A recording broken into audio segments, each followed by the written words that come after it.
Many people talk about the ups and downs of married life, but no one really prepares you for life after your spouse passes away. Welcome to Widowhood Real Talk with Tina, a safe place for widows, widowers, and their friends and family to talk about love and loss.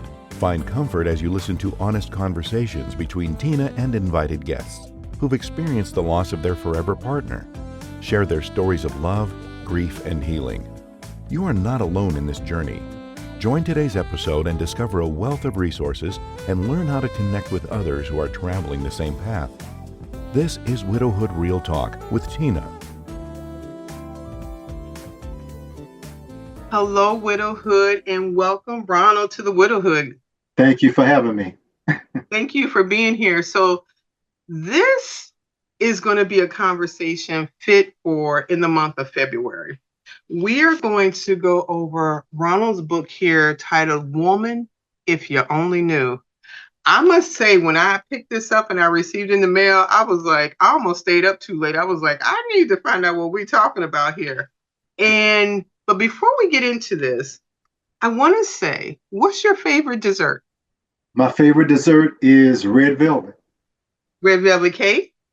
Red velvet cake. Okay. And where's your favorite place of vacation? Well, this is where I actually need a little bit of help in that area of actually taking more vacations. Oh. To have more selections. I would say that I really love the Charleston area, Charleston, South Carolina, Hilton Head. Okay. So what memories in those areas? The beaches, the low country restaurants. Okay. Yeah. So I'm going to dip back and forth into some questions, and we're just going to kind of go with this. Sounds good. What I thought was very interesting was the acknowledgments. So right here, the acknowledgments. I dedicate this book to every woman that your mind will become expanded to the reality of the fears, struggles, and vices of many men. My hope is that you will become a tool of education and understanding to open the lines of true communication. I would also like to dedicate this book to every man. We live in a world of enormous pressures and stress. However, when we learn to love ourselves, despite our imperfections, I am certain that we will come to a place of power, freedom, and authentic identity. Not communication, but true communication. And oftentimes I hear us talking about women love ourselves, but I don't often hear it in men love ourselves. How did you come up with that acknowledgement? Yeah, well, first we have to examine the word love. What does love mean? Because it has a very subjective meaning, varying from person to person.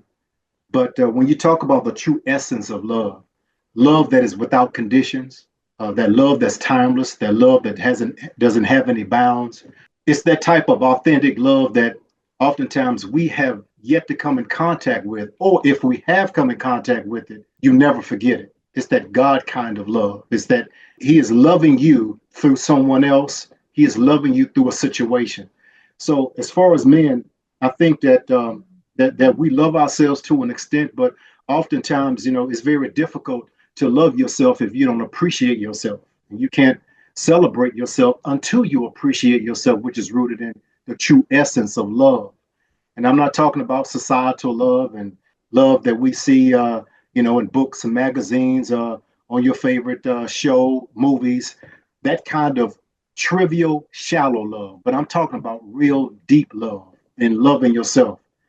And I think not all men, but many men, we struggle in that area. That conflict between having never experienced that type of love, that true love, and caught between societal love or love that's just passed down from generation to generation or our friends and colleagues and society. And so we struggle. So you said we, so this is a personal experience. When you hear the word love, what does trivial, topical look like versus this real love that you speak of from your own experience? Yeah, so societal love it always comes with conditions. It always comes with stipulations. If you do this, then I'll love you. If you don't Mm, do this, I won't love you. You have to drive a certain car, you have to live in a certain zip code, you have to dwell in a certain tax bracket, and then you will receive this type of love. Well, those type of loves are attached to symbols of status, which can go away just like that. One car wreck, and now the handsome, beautiful person is no more. One car wreck, you could be a paraplegic. Then mm, what? Do you stop loving me? One job loss, and now you were making six figures, and now you're down to just above poverty level. Will you still love me? And I have to preface it by saying that God kind of love, because the way that He loves us, which we can never really truly understand and grasp, but it's love without conditions. Yeah, I love you because I love you. I'm not interested in trying to get something out of you, but to impart something in you. That okay. kind of love, even though it's reciprocal. So those are the two different loves that come to mind for me. What has been your personal experience in either of those? In growing up without brothers or sisters in a household predominantly with women until my mother she remarried, I never knew my biological father. Okay. Later on in life, I was introduced to him, and we made peace with the absence of Mm, one another before he transitioned. But I didn't have a proper role model as far as a man. My role model were my peers, guys that I went to school with. My role model later in life, and not understanding what manhood was truly about, I was looking up to all the men who had, 50 women that were chasing them, looking up to drug dealers that were making all of this money and driving all of these foreign cars and spending $100 here and $100 and $500 there. And I longed for that type of love, that type of attention, that type of affirmation and validation. And so I looked at that as being manhood, but it was quite the contrary. But I was hungry and I was thirsty for love.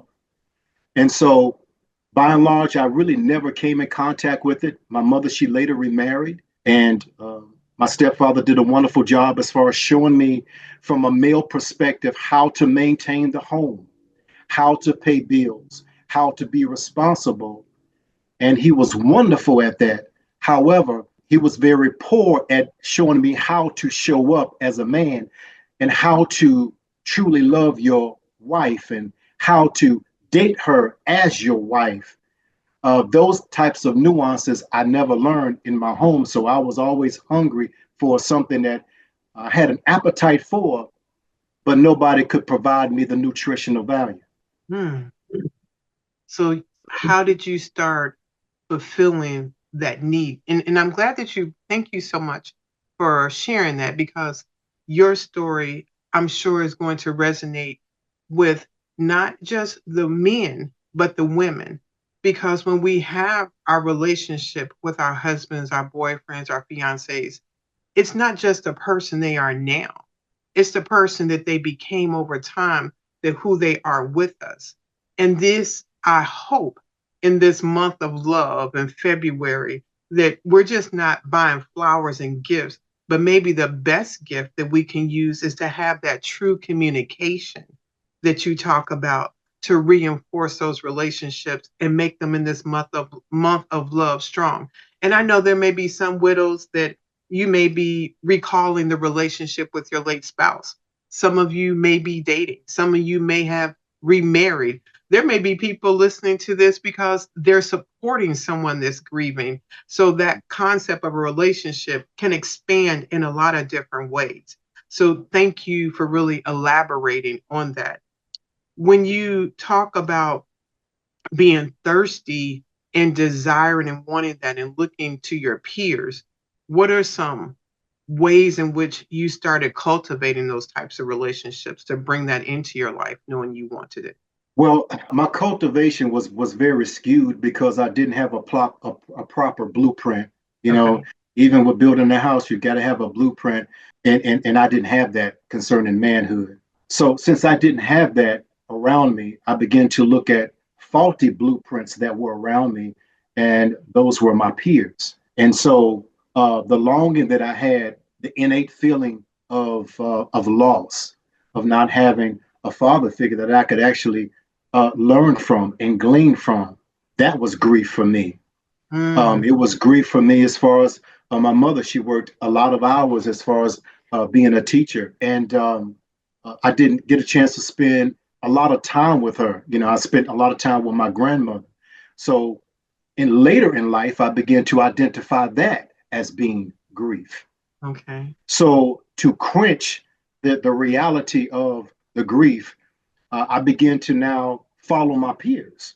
And I began to follow them because they provided a blueprint for masculinity. So if you don't receive a healthy blueprint from someone that is close to you, then you will receive a healthy blueprint, unfortunately, by those that are around you.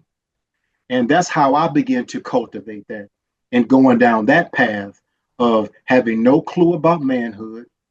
I'm looking at my peers, and they have given me because they were available. Emphasis on availability. They were available to give me a blueprint, even though the blueprint was faulty, but at least it gave me at that time some sense of belonging, some sense of community, because I didn't have any. That makes sense. What was the pivoting point to identify you wanted a better example, or you realized this was faulty and there was better to acquire? What was that point of change for you? I think that it wasn't a one time aha moment. I think it Okay. happened in stages in my life. Mm. It happened in stages of having to deal with so many tragedies, so many traumas, acts of injustice, just different things that have that push me closer and closer to the pinnacle of manhood. And I think that that brought me all the way up to the death of my mother.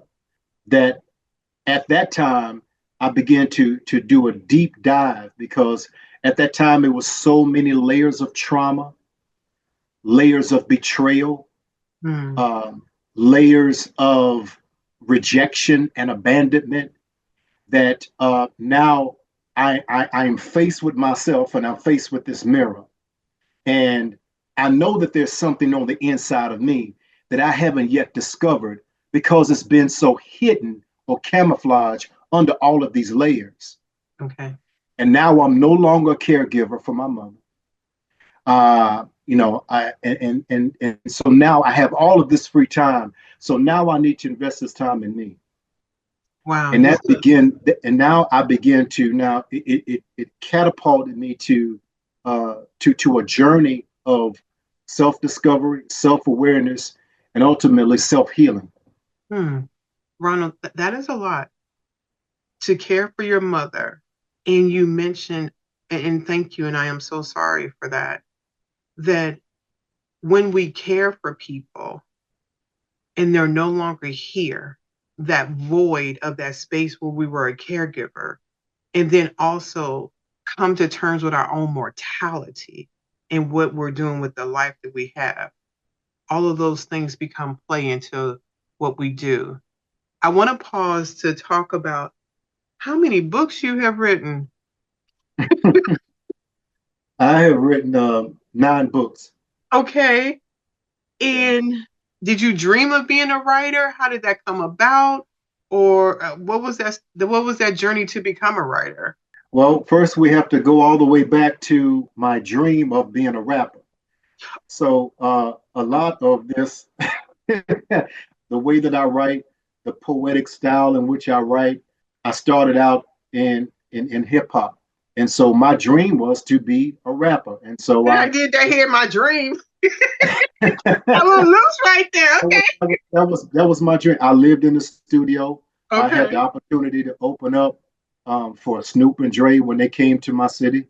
Okay. Um, I got a chance to open up with a couple of other local acts for Biggie when he came through my city. And I always had such a hunger and a thirst for entertainment because I just love to write, and I just love hip hop. But that kind of morphed into that didn't work because that was not. Where can we find some of these opening acts? Is this on YouTube? Have you taken it all off the internet? Where can we find some of this, the hip hop version of Ronald?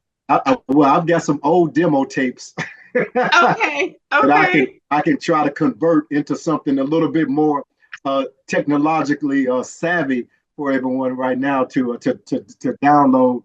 But yeah, nothing on YouTube. As a matter of fact, back in the early '90s, I don't think YouTube existed. Okay, hold on. Let's just talk about that. How glad we are that we Right, have a life that was not recorded. Like there is no proof of a lot of stuff. right. So this is not alleged. This is according to me. So yeah, and witnesses that were there, such as my DJ and my dancers. But So besides that, that's it. We don't have to be afraid of nothing we did. right, exactly, exactly. 9 books. Okay. Thank you for taking us way, way back. And thank you for my note in my book. I You're want welcome. to just read the table of contents here. Scene 1, identity crisis. Scene 2, she has my body, but you have my heart. Scene 3, from lap dance to romance. I was like, he played too much. Okay. Scene 4, dollars over cents. Scene 5, drowning in invisible tears. Scene 6, manhood beyond molestation. Scene 7, little boy on the inside. About the author, bonus poem, Black Velvet. I am not going to read the bonus poem because I need you guys to go out and search out his book. And where can they find the book at, Ronald? Yes, you can actually go to my website, theshamefreelife.com, theshamefreelife.com. Okay. Thank you. In this, any chapter your favorite, I picked out some things I want to talk about. I do want to see if you have a space that you want to start with. Let's just go with what you picked out. Okay. So let me go here. The introductions, a lot of times on books, are kind of like blah, blah, blah, blah. But I actually want to read this one. Introduction.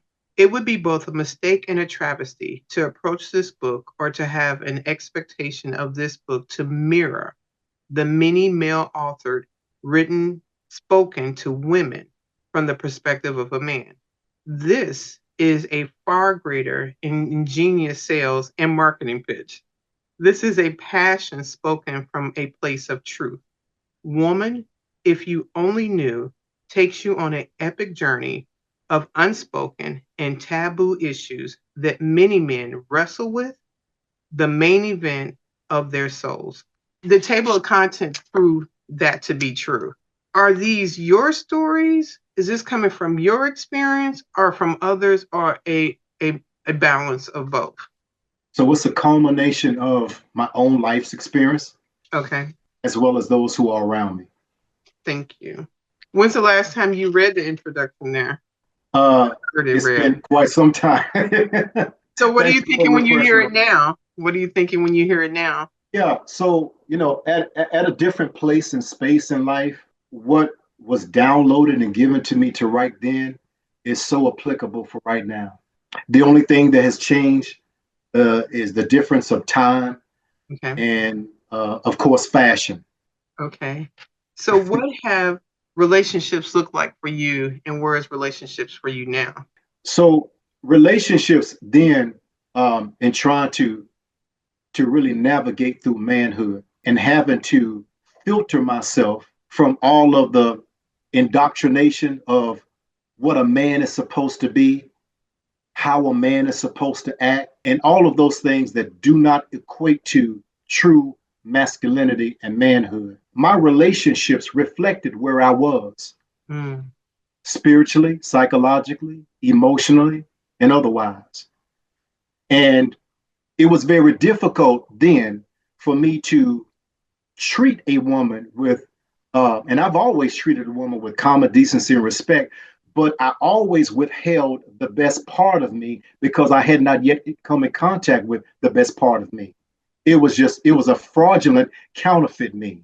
Then the relationships, they were in love with the the persona of who I was as opposed to the real me, which would later I would discover the real me again under all of those layers. Where I am right now in understanding my mission and understanding what a man truly is and what he is not, filtering myself from all of the past junk food of manhood at a place right now in life to whereas since I've embraced manhood and I've embraced my purpose, now when I look at a woman is to now this is my help me to help me meet my purpose in life because I had no clue of my purpose then.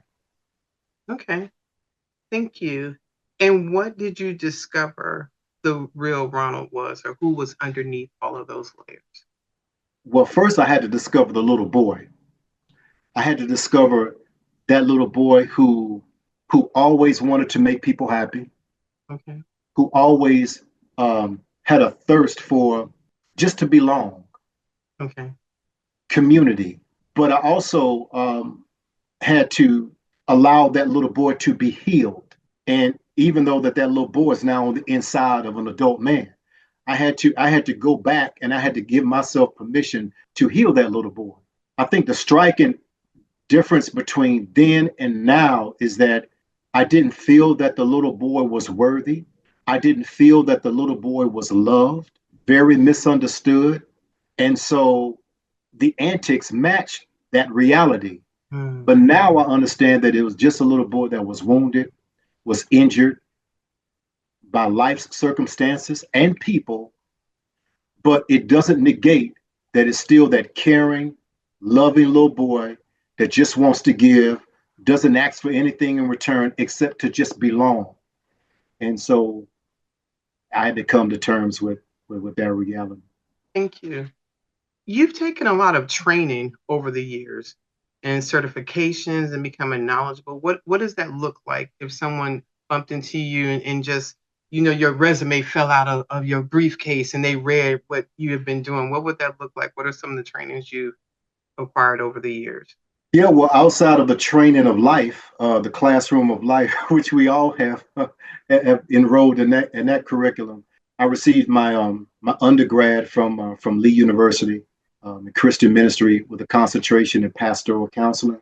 Went on to get my master's degree in human services counseling, crisis response and trauma. Also have a certification in CBT, which is cognitive behavioral therapy, in helping others to, as I had to be the first recipient, not just a teacher, but the student, of reframing real trauma that has happened, not denying it, but reframing how you look at it so we can become unstuck and take responsibility in life that we do have a life and it does matter and we're responsible to make sure that we get to a much better place of healing. And also through a university now, I am getting ready to finish. I'm a couple of hours away from my certification in trauma informed care. So by and large, I deal with primarily trauma from a coaching perspective, Mhm. not a psychologist, not a psychiatrist, but a coaching to create an environment that is safe, an environment that is comfortable and confidential, an environment that is conducive for your growth, and also that will hold you accountable to grow because I see the best in you. And I'm just Mm. trying to bring that out that you can see it. And now you have a responsibility. Now that you see what I see, now we have to come up with a plan of action. I like the plan of action because coaching should be centered on the client and encouraging them to do that. So, scene one, identity crisis. I'm just going to read something from here, and then I'd like for you to share where that stands now, what you think you'd like to share. Knowing who you are is far more important than having knowledge of what you do. What you do is not the substance or essence of who you are. Yes. Unfortunately, we live in a society that, when you meet someone on the street, the first, or you meet someone at a party, some type of gathering, after they introduce themselves, hi, my name is Ron. Hi, my name is Tina. Well, what do you do? We ask a person, what do they do in regards to their vocation or their career, as opposed to, who are you? Tell me something about you, not about your job, not about your career, not about your financial portfolio, but tell me something about you. And so, though we say that those are icebreakers, they're really not, because oftentimes, if you don't have an elaborate resume, you may feel that you just don't matter, but you really do.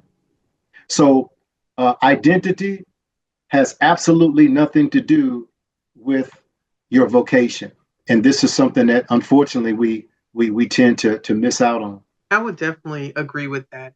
I remember an exercise we had in church, and they asked us to describe ourselves without mentioning our family, our spouse, our children, or our job. And to watch people struggle with that answer. I'm in this situation because my late husband passed. So I was on the dating scene. And I remember so many times men wanting to talk about what they did instead of telling me who they were. And I spent a great deal of time trying to understand who they were as a person, trying to understand their friendships or the people they engaged, or finding out what was valuable to them. And when I read this part, it just made me think, and I think society very much makes, especially men, that to me it appears what you do, what your job is, how much you are, and women, their body, or what that looks like, and those different things. So if you wash somebody's face off and finally find out what they look like versus all the stuff that's going on, to come to the real meat and potatoes of who you are as a person, those conversations are much more interesting to me, finding out who people are, such as conversations like this. I mean, and now I think about it, I mean, I slid into your DMs and you probably like, what is this about to be about? When I reached out probably and said hello, because I think we connected, if I'm pretty sure, on TikTok, watching your content and just seeing how intentional you are with what you share. And the information just drew me in to want to have a conversation and learn more about you. Yeah, and I really appreciate that, because had you not taken the initiative, we wouldn't have this platform. We would not have intersect in life, right? I think that when we look at career, is not synonymous with character. Yes. And you can make 6, 7 figures, and people will look at you as being a man or woman of character just solely based on your career. And how many times have we seen episodes of domestic violence? I can't believe that he actually did that. Well, I don't know why you wouldn't, or she, because you place that person on a high pedestal based on their functionality in the job market that have absolutely nothing to do with their integrity and character outside of the job market. You make a really good point. In the romantic dating scene, what are some questions or things that women should observe or men should be observing to find those true items out about a person? I think that, and that's a great question. I think that we spend a lot of time talking at one another instead of to one another, and getting to know the very essence of a person. Now, that's not going to happen on the first date, on the second date, but I think that we should lay the groundwork that this is a safe haven for us to have a safe and real talk, right? And getting to know one another. I think that we have we have developed such a pattern, a behavioral pattern that's based on escapism, that oftentimes we don't the real person doesn't show up, but the representative does. Okay. You know, the representative, it takes a while for you to earn that space before. And when I started dating, I've been with my late husband for 32 years. So I was a Q&A person. It was like I had all these questions, and my son was like, Mom, that is not cute. Like, what are you doing over there? But it was like, I was trying to speed up learning somebody. And one of my sisters says, you can't do that. The dating experience, relationship building, it happens over time. And as you become more comfortable with someone, then you start giving a little bit more of yourself. It's one of these things where I say, like, at what point are you willing to belch in front of somebody? You don't do that on the first day, but you know everybody's got a belch, so it's not a big thing when it happens. But there's a level of comfort when you're not always trying to hide these imperfections of who we are as human beings. So I definitely would say there's a lot involved in that process in trying to date. Like you said, it would not happen on the first or second or third date. I want to circle back to a live that we had. I want to say it was the first live of the year, or was it the last live of 2024? I can't remember. It was one of those. I think it was the first Yeah, of first of this year. first of the year. Yes. And so many positive comments from that. We started about talking about encouraging yourself, and then we pivoted to relationships and conversation. And I want to tell you that we talked about men silently quitting. And I can't remember the full amount of the conversation, but myself and another woman, we took the conversation back to our husbands. And one of the things that I think you talked about was we'll ask our husbands, our significant others to talk.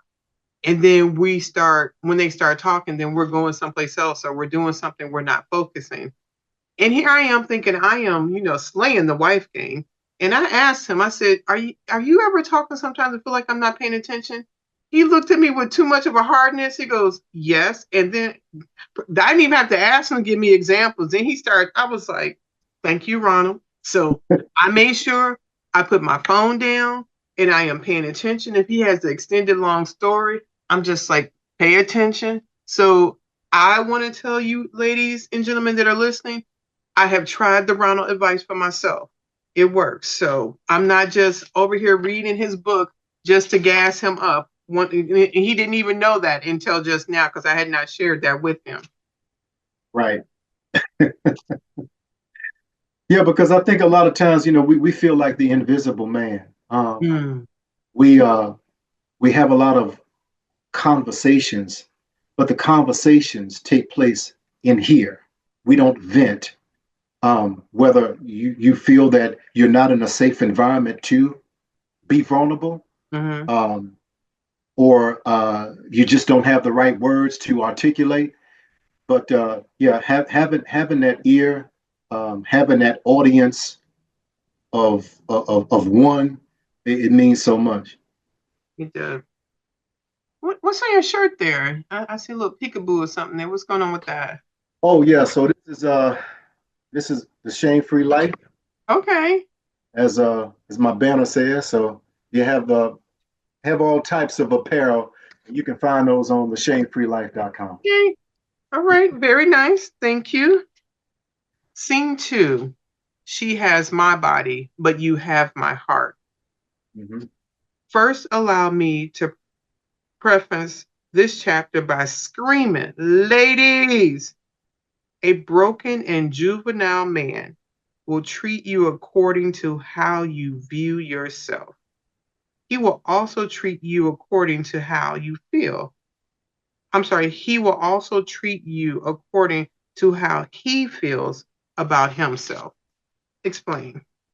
Yeah, well, there's a passage in the book of Ephesians where Paul was writing to the church of Ephesus and says that husbands ought to love their wives as their own bodies. And so if you don't love yourself, then the first recipient of that will be the closest one to you, which is your mate.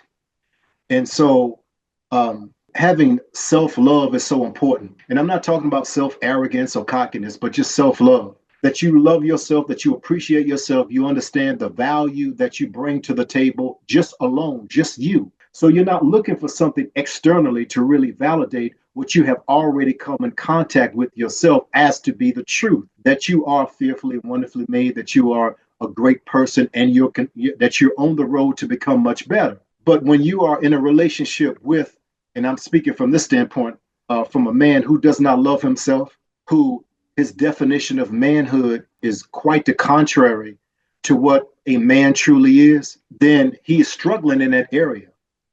If making six figures is a part of his equation of being a manhood, what happens when he doesn't hit that mark? If driving a certain car or living in a certain zip code, it matches what a man truly is. If he doesn't hit that mark, then how does he feel about himself?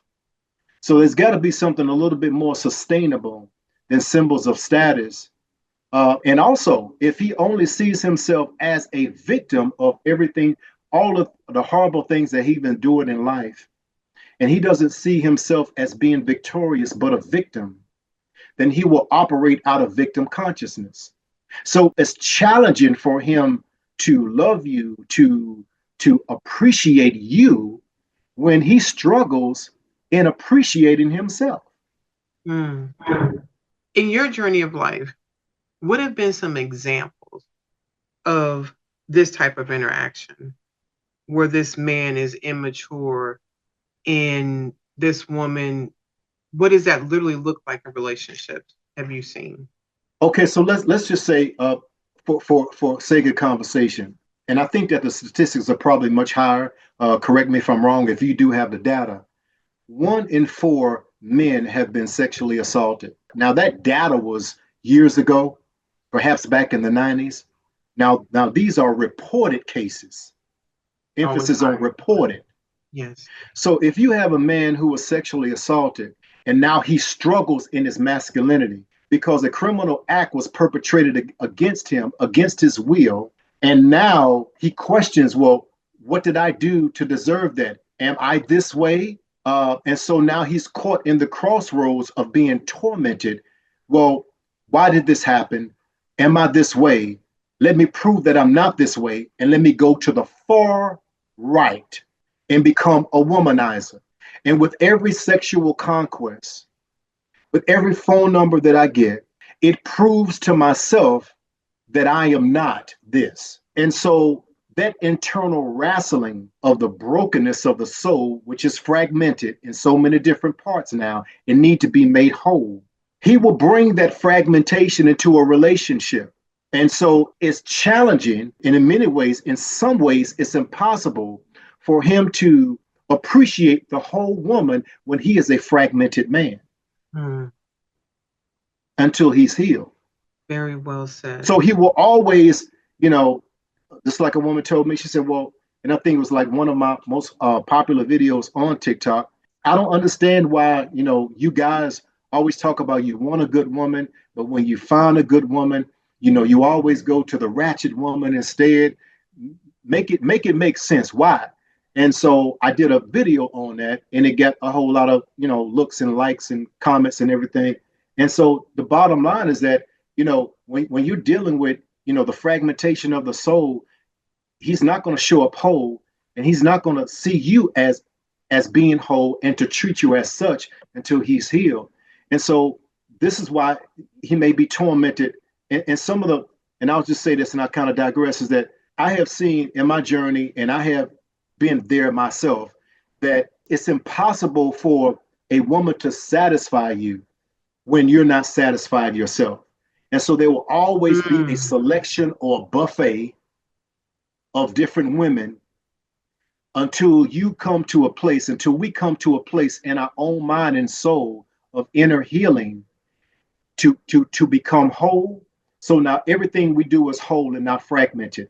We're not over here with Jennifer. We're not over here with Tamara. We're not over here with Tanya. We're not, but to silence the demons that I am not what happened to me at 6 years old.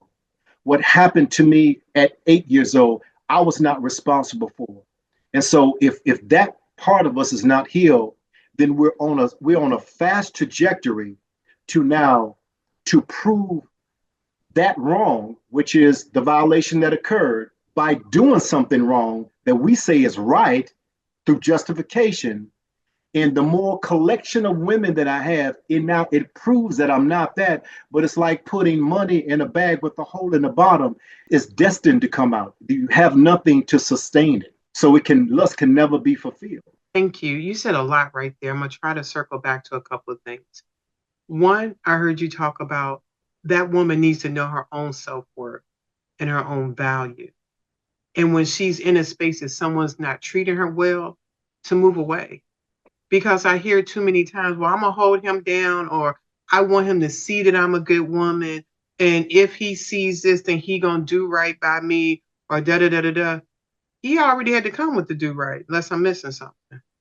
That's right. So there's no amount of her being fabulous that's going to change unless he may be willing to do that work and change for himself.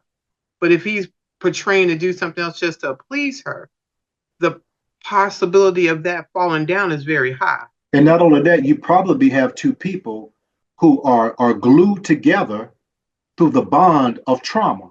Mm. So there's a transference being that's taking place. That she needs to feel that she matters, that she's beautiful, that she's desirable, that she's wanted, because there's a deficit in her life that needs to be filled. And so she's looking at her partner, she's looking at him to fulfill that, but he's incapable of doing that because now he needs to feel that, what happened to me, it has nothing to do with my sexuality, or, I feel more, desirable as a man if I have, 20 women chasing after me, if I have, all of these activities, these extracurricular activities going on. So now you have two people who are traumatized and they're bound together. They call it love, but it's really trauma bonding. Okay. They're bonded by their own individual trauma. So now it's me and you, baby, against the world. Well, no, it's you against you. And so a lot of times, again, we have to look at these dynamics. Is this truly love? Because this is not the essence of true, genuine, authentic love. This is trauma bonding. Okay. Thank you. I just took off one tab. I have one left. So we are now in scene 5, drowning in invisible tears. Many men have secretly hidden themselves under the blankets of life as they silently cry the night away.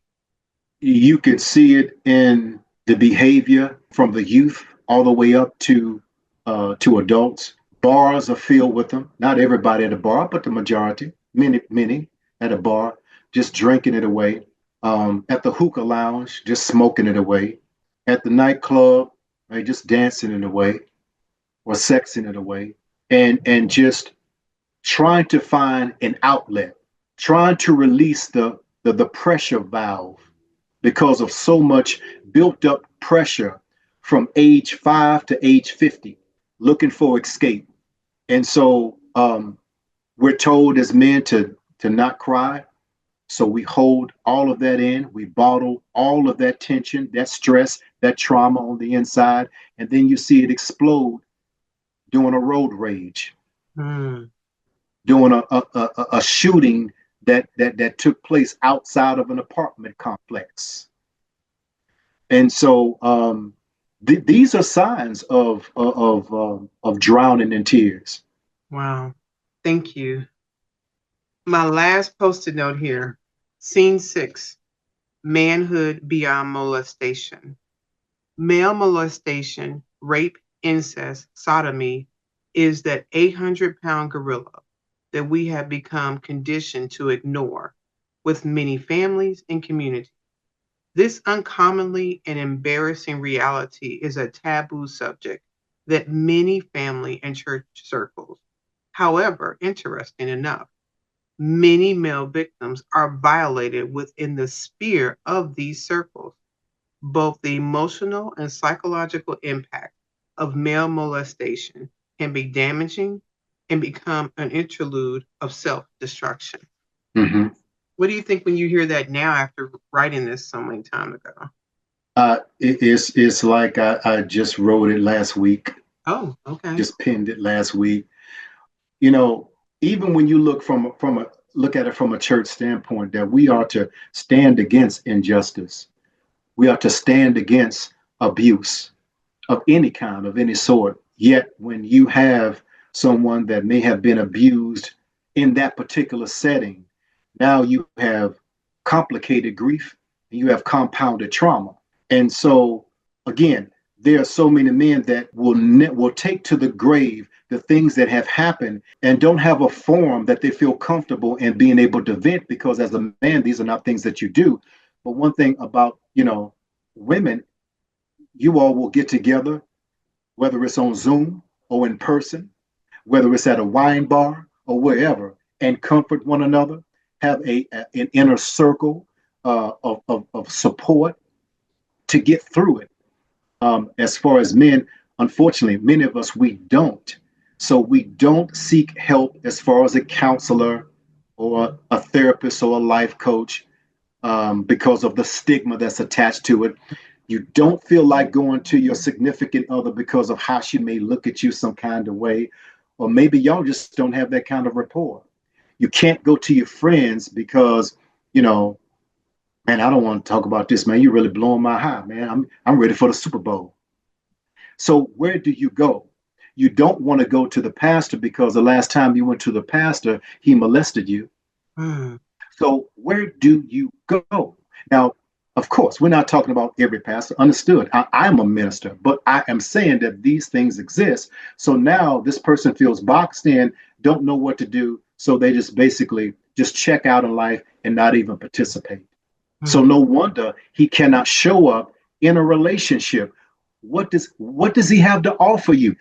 Everything that he thought he was, he does not know. And everything that he held on to that was valuable was taken from him. So what does he have to give? Outside of his money, outside of his car, outside of his looks, what does he have? He has to find his soul again. And for the man that is listening to this, or the mother that's seeing this in her child, or this partner that's seeing this in their significant other, how do they show up for them? How do they guide them? How do they get them to connect to get that healing and get that restoration they need? What are some ways in which they can do that or support them? I think just not trying to change a person, but just show up for the person. Create an atmosphere where they can feel comfortable to just talk. Encourage that. Um, Encourage them on their journey to wholeness. If there are individuals that you feel comfortable with from a therapeutic standpoint, hey, listen, I see so much value. It's amazing how, we would see one another at a bar. Hey, man, what you drinking? Oh, man, I'm drinking Crown. What you drinking? Tequila. Hey, man, bartender, on me. We will finance a drink, but we won't finance a therapy session. Make it make sense. The copay, $35. Just go for it. Yes. Okay. Right. You just spent $50 here or more on drinks, as opposed to something that has a long lasting impact and effect in someone's life, to begin them on this journey to wholeness here through a copay. So that would be something. Hey, listen, I see so much value in you, and I am here with you. I am with you on this journey. Listen, I don't want to buy you a bottle of Jack Daniels, but what I will do is, hey, let's go over here and let's make this session happen. Let's talk it out. I like that. You mentioned grief and trauma. How do they differ? So, according to them, we talked about it before, the DSM-5, which is basically a psychological manual that people that within the therapeutic community use as the quote unquote Bible to make a diagnosis about a disorder. We oftentimes look at PTSD as being a disorder, as is described in that manual. Alan Wofford, who wrote the PSD solution, and I'm 100% in agreement with him. He tends to believe that post-traumatic stress is not primarily a disorder, but it is connected to grief. Okay. Now, whether you are a veteran and you were deployed overseas and you saw different sights and sounds that will remain forever in your psyche. You come back home, the tour is over, you're in civilian life, but it's still there. And you grieve for those that have fallen, or you grieve for those who basically psychologically snapped because they were unable to deal with the reality of things. or you grieve because of just, while you were away in deployment, one of your loved ones passed away and you were not here. So that trauma is rooted in grief. And so I think that they show up together oftentimes, and we want to call it a disorder, but it's not a disorder. A disorder denotes that there is something wrong with me. Mm. I am defective. No, you're not defective. You're traumatized by a situation that is rooted in what you have lost, and you're going through bereavement. That's grief. Okay. I've never heard it explained in that fashion. I continue to learn something new about you every time we speak or I'm watching your content. I love how you show up wholeheartedly, and your intentionality is for people to know they are not alone. Any questions of me? Anything come to mind? Ask of me at this point. Well, the only question that I have for you, Tina, since your husband was felt very comfortable and transparent enough to show up and say, "Well, listen, I need you to listen to me more." How is this working out? Are you are you at Yep. a place where you're all ears? Yep. So we every Wednesday we have date night. Okay. And between all the different stuff I do, he's like paying attention right here. And so date night I've been pretty solid on. And even to the point we just kind of rearranged some of our furniture that we put the dining room in a space where there's no TV. So when we sit down to eat dinner, because my husband's retired, he is a fabulous cook. He probably cooks dinner at least 3 to 5 times a night. And we sit down at the table. And we have been watching television while we were eating. And I was like, so I moved everything around. So we ate dinner last night, Wednesday, and we just talked. We sat there. There was a movie that he wanted to go out and see, and he pulled out his phone to play the trailer. But besides that, our phones were down. The other thing that we've been trying to do is go to the gym together. So I thought, in between sets, I could do whatever I wanted to do on my phone. He called me on that. He was like, I need you to focus on the next exercise. I need you to think about where you're pulling down, what you're doing. He said, can you not put your phone down? I said, so I heard him say, I want you to be present. I want you, because that's even more of a dating experience, us working out together and doing that. And because my husband used to be a personal trainer, he has experience in that. So he's watching my form, what I'm doing, and da da da da da. And that investing time in each other and doing that. And I can see the benefit because I see a little bit of a difference in his disposition because he sees I'm paying attention to what he said and I'm not just, blowing it off, but I'm engaging. So now when we go to work out, my phone is not there. I am paying attention to what it is and whatever it is, I'll get later. Awesome. Congratulations. Thank you. Lesson learned, paying attention and doing that. I don't say this often. I may share people's book, but I really recommend you pick this up. This is not a big book as far as pages, but it is weighty as far as the information that is in here. Because so many times we want to have the conversation and hear it from the men's perspective, and you delivered. You delivered on that.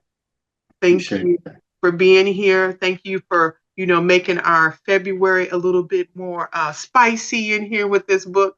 And I'll allow you to close out this conversation with whatever you want to share. Yeah, well, I just want to thank you so much for once again the platform. It's always a wonderful experience.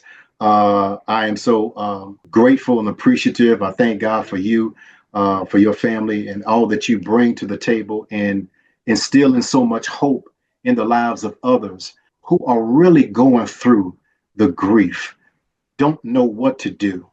And you have been used as being an instrument, and also your platform is a lifeline for so many. And so I'm just so grateful for what you do. And so if anyone would like to know more about what we do at the Shame Free Life, and it's called Shame Free Life for a reason, that we believe that you can live your life shame free. You deserve to live your life shame free and drama free. That you may not be responsible for what happened to you, but you are responsible for healing. And just you can reach out discovery call, which is to make sure that if in fact we are a good match for one another. And if not, then I'll be more than happy to refer you out. Or if we are a match, we would love to work with you and to walk with you down this road of self-discovery and self-healing. All you have to do is go to theshamefreelife.com. Thank you. Thank you so much, Ronald. Thank you. Have a good day, everybody. Thank you for spending another episode with Widowhood Real Talk. If you found the contents of today helpful, share the episode to anyone you know who may need it. Subscribe to the show and tune into Widowhood Real Talk each week. Then visit widowhood-realtalkwithtina.org to join the community and access additional resources. Remember, you are not alone in this journey.